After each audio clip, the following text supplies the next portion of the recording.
Peter Obi's Labour Party, a contest between the old and the new, tradition versus transition, youths versus the elderly.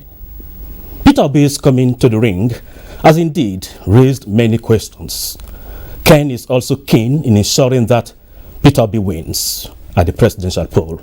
I mean Kenneth Okonkwo, a popular film actor and a spokesperson for Labour Party.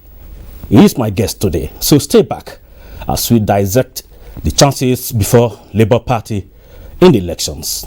I am Mie Ogede. Welcome.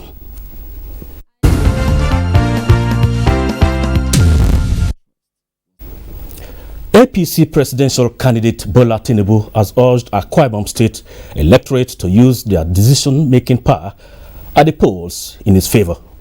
He says he is ready to reposition the country for greater prosperity. Bola Tinubu was speaking at the party's rally in Oyo, Akwa Ibom State. When the Tinubu-Shetima campaign train had a stop in Akwa Ibom State, because Akpabio International Stadium was the venue to host party stalwarts and followers. APC leaders in the state believe the turnout here is a clear indication of the direction the state electorate have decided to take in the coming elections. This is the government of prosperity that is coming. This is the way we want to vote, and this is the way we are going. Are you ready to talk about government house in Akwa Ibom State? They say their presidential candidate's record as a former governor of Lagos State is an attestation to his capacity to position Nigeria as an economic world power. That audacious man is bringing courage and audacity to government in Nigeria. But Asuwaju Bola Ahmed Tinubu, you will create employment opportunity for you. We will do mechanized farming. That's so. We will export food from Akwa Ibom. We will build a deep sea port. The APC presidential candidate and his team also met with Akwa Ibom State Traditional Rulers Council to receive their blessing. From Uyo, Musbao, and Wahab, NTA News. Then the presidential candidate of the People's Democratic Party, PDP, Atiku Abubakar, says his administration will address the security challenges bedeviling Zamfara State and provide conducive atmosphere for agriculture and commercial activities to thrive if elected next president of Nigeria. He was addressing party supporters at the Trade Fair Complex, Gusau, in continuation of his nationwide campaign. Atiku Abubakar was welcomed to the venue of the campaign with the presentation of a 1 million naira check crowdfunded by the Zamfara State Youth Wing of the PDP campaign. National Chairman Senator Iyorchia Ayu thereafter presented the party's flag to the state's governorship candidate, Dr. Dauda Lawal Dare. And everybody in Zamfara will vote all our candidates from top to bottom. I'm giving you assurance, inshallah, the insecurity you are facing in this country and Zamfara in particular will come to an end.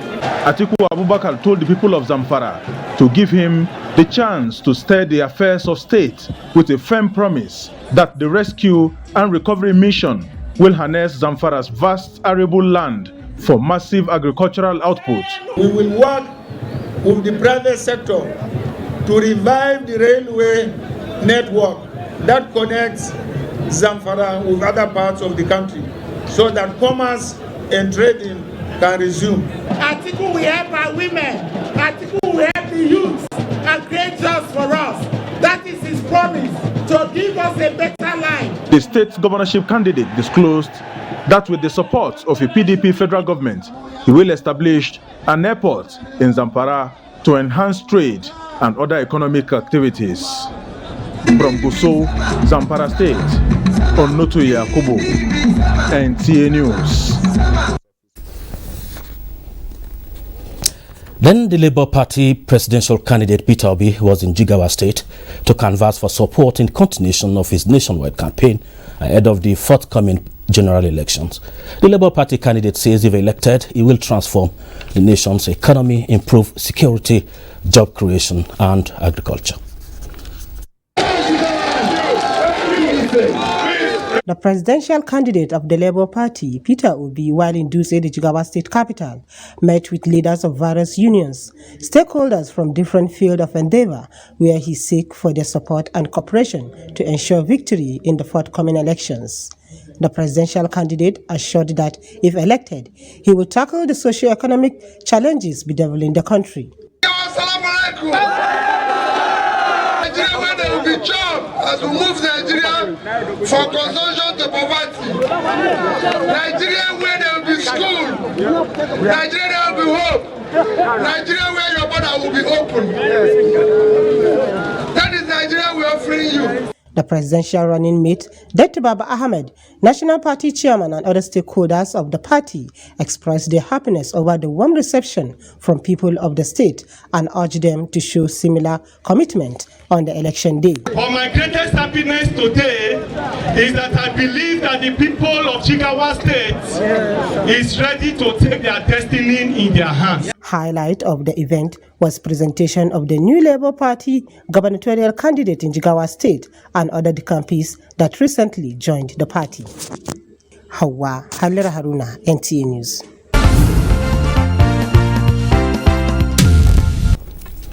So joining me in the studio is the spokesman to the Labour Party and the film actor Kenneth Okonkwo. Welcome to Political Update. Thank you very much, and thank you viewers at home for joining us. You know, when you ask some politicians from the other side of the divide, they will always tell us you have no structure. Your party has no structure, and that will going to be a great setback during the elections. Are you comfortable with that, or you have the structure and they are just trying to use that against you?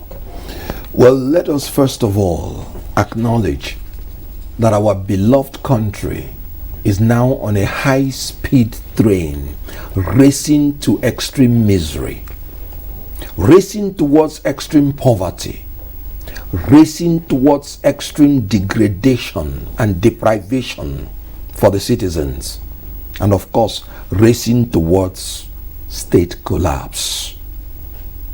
It is staring us in the face. So when these people talk about structure, you can see the structure that they have, where it has taken us to as a nation. Structure of criminality, structure of incompetence, structure of corruption, structure of insecurity, structure of impunity. Now, let me tell you something. Senator Dati Baba Ahmed will always tell you, when the killing stops, the healing will start. But you cannot talk about healing a nation when you have not analyzed the pathology of it. This country is sick, and it requires a surgical operation by competent people of capacity who have character. This is what Peter Obi and Dati Baba Ahmed has come to do. As a matter of fact, their emergence is to satisfy the yearning of Nigerians for a new beginning. Okay. So the structure that they are saying was already there. Okay, so how would you going to address? You have highlighted some of the problems. Good. The question Nigerians will ask always, how? How? Very good. Let us first of all start with their manifesto, which is our pact with Nigerians, creating a new Nigeria.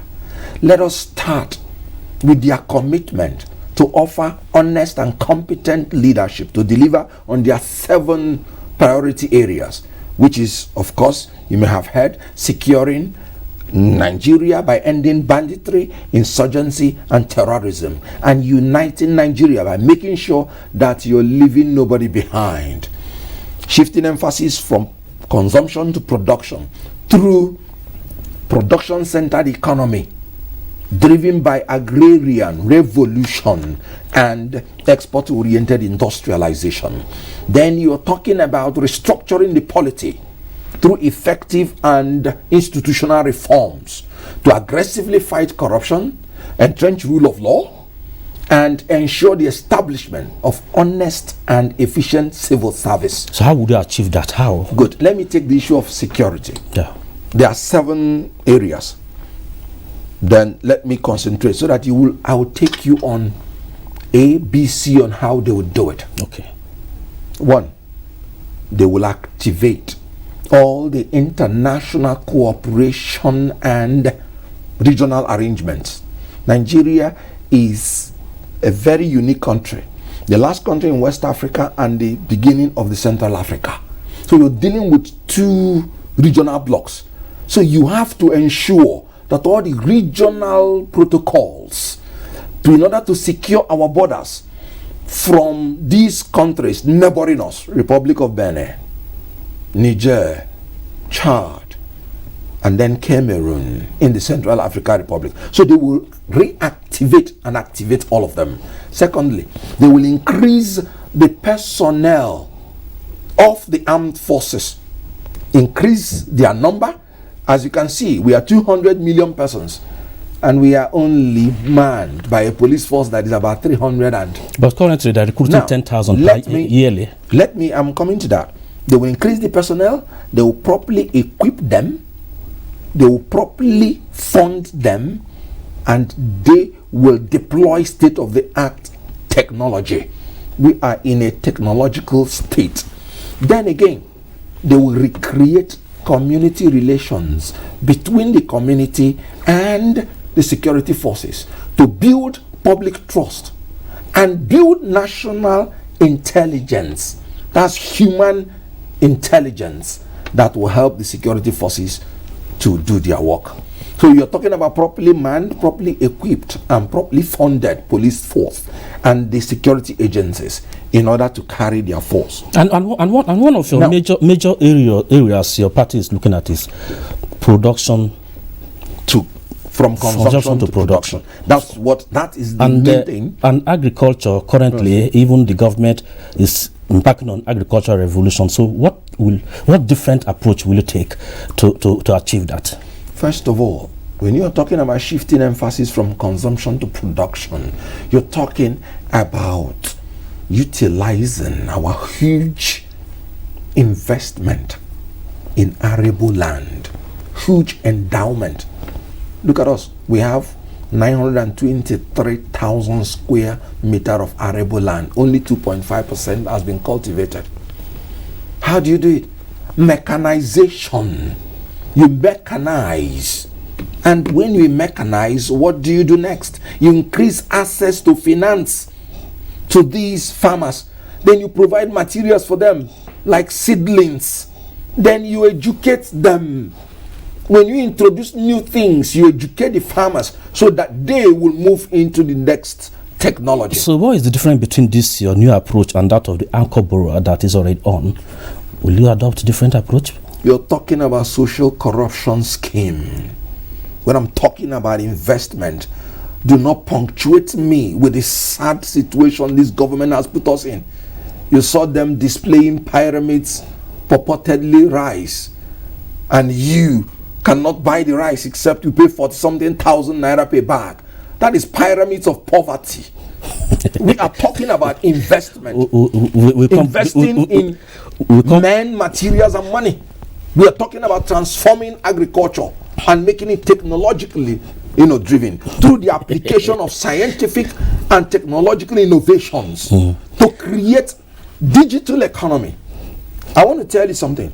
This government of Peter Obi and Dati, they want to enhance the human capital of the Nigerian youths for productivity and global competitiveness through world-class research and scholarship, through quality healthcare and entrepreneurship education. That is vocational education. That is quite interesting manifesto you have there, but we'll still come back. Let's take this report, because there are other parties too, because the Action Alliance, led by Adekunle Omoaje, leadership of the party, says it will write the Attorney General of the Federation and Minister of Justice, Abubakar Malami, over alleged failure of INEC to recognize its candidate despite valid court orders. Let's get a listen of that report, then we'll come back to our discussion.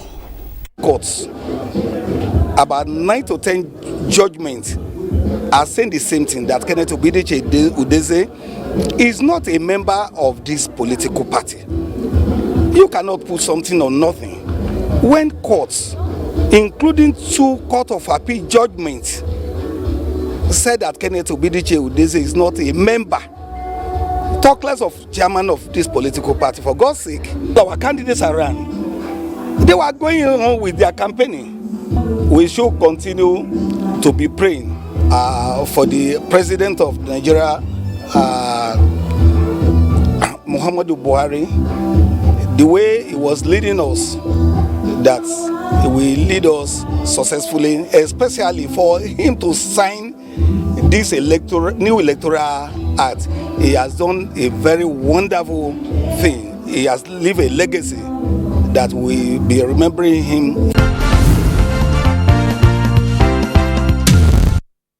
Okay, from this report, we can see that some parties, like they are still battling with the issues of recognition by INEC, and I think even NNPP, they have similar situations. Do you have any within the party in terms of, because you have to have a good home before you can even have that, extend that to the public.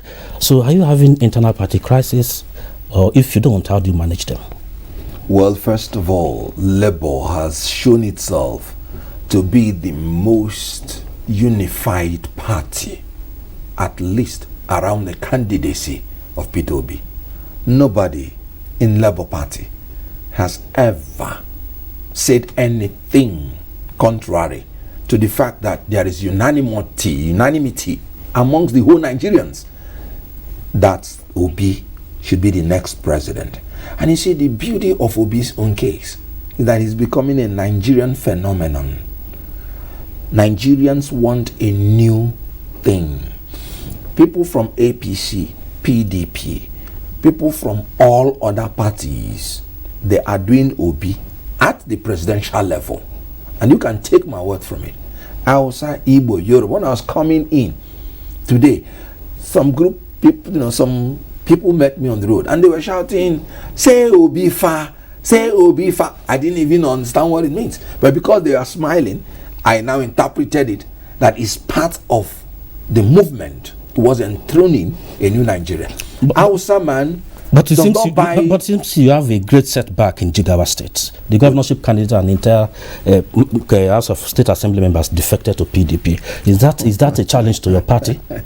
To APC rather? Is that a challenge? That was, you know why I'm laughing? That was a structure that the APC in the state set up in the first place.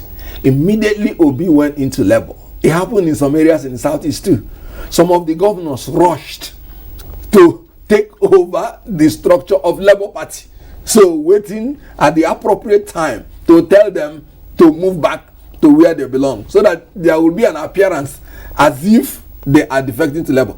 Can you imagine the quality of a gubernatorial candidate who said it was when he was going around Jigawa, when he was campaigning as the LP candidate, that he discovered the infrastructure in his state that made him to now go back to the governor? Meaning at his age and political awareness, he never even knew that there were infrastructures in his own state. So can you imagine the quality of such a person? That technically means it's not a loss to your party. No, it cannot be. But the press, our structure is the Nigerian people. The safety of the press during election coverage is also critical, and some group of people are trying to ensure that their safety is granted, because the International Press Center and the European Union have presented the outcome of the IPC's media monitoring activity on print and online newspapers reporting of the 2023 electoral process.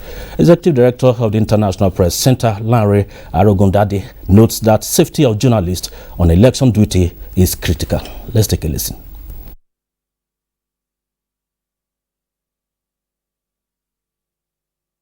We decided to have this event for us to be able to present the revised Nigerian Media Code of Election Coverage, and in the course of the presentation also talk about some of the challenges that we are facing.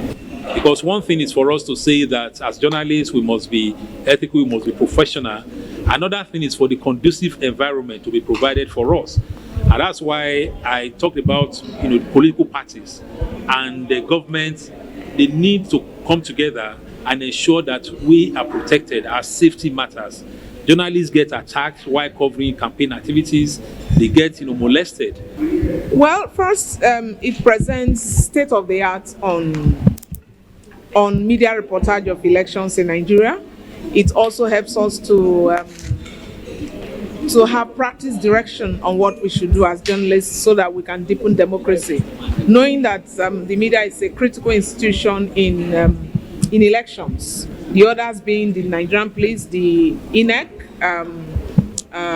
the courts, and also the political parties and candidates. So it's very important that we do a review of what we have done and the strength of our work, where the gaps are, so that we can fill the gaps.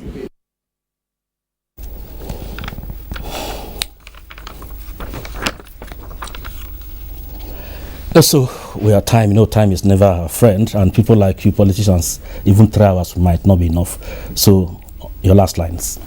Well, my last line is that Nigeria is a great country, the pride of the black race on earth, the most populous country in Africa, blessed with human, material, and money. Blessed in every angle.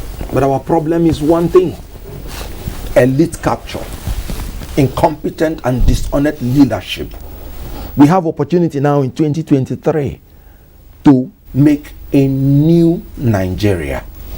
I want to tell you, whoever votes for a corrupt politician is no longer a victim but an accomplice. We must change this country for the better.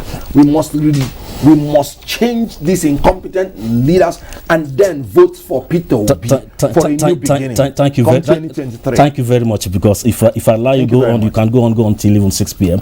And that is the much we can take on today's edition on Political Update. Always do remember to tune in every Tuesday and Friday, same time, same station, for the latest in the world of politics as we count down to the 2023 general elections. My name is Mie Ogede. Have a fabulous Tuesday.